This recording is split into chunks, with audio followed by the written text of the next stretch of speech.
Hello मुलांनो, कसे आहात? मी तुमची लक्ष्मी आजी. तर आज आपण जोडाक्षरी शब्दांची फोड करून इंग्लिश स्पेलिंग तयार करूया. हां, चला मग सुरुवात करूया. निष्काम.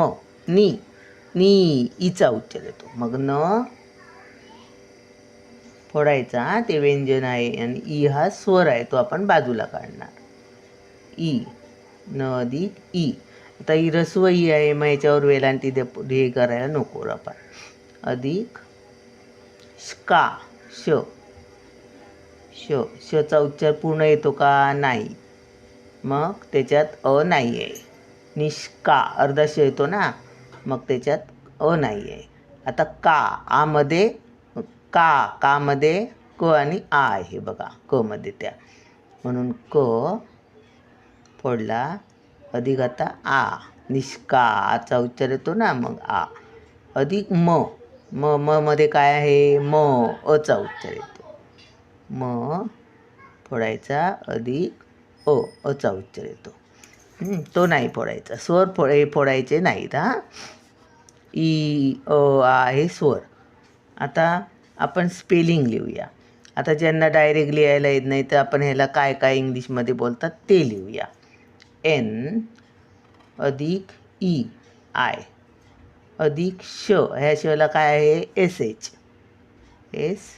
एच अधिक कला काय आहे? के.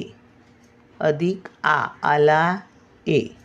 अधिक मला एम. अधिक अला ए.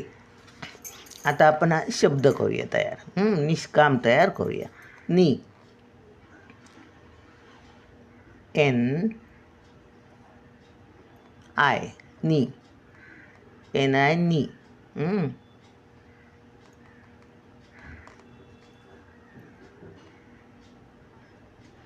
एन आय नी झालं.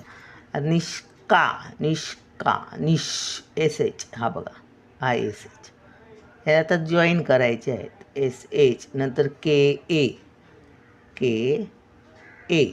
आणि हे एम. आता हे ए मात्र हा लिहायचा नाही. ज्यावेळी शेवटच्या अक्षराला काना मात्रा काही असतं तर ते लिहायचं. आणि जर अचा उच्चार असेल, अजून काहीही नसेल इथे वेलांटी वगैरे, आणि हा स्वर असेल, तर तो लिहायचा नाही शेवटच्या अक्षरातला स्पेलिंग शब्द लिहिताना. हा बघा, आता निष्काम हे बघा इथपर्यंत निष्काम. आता आपण प्रकृती घेऊया.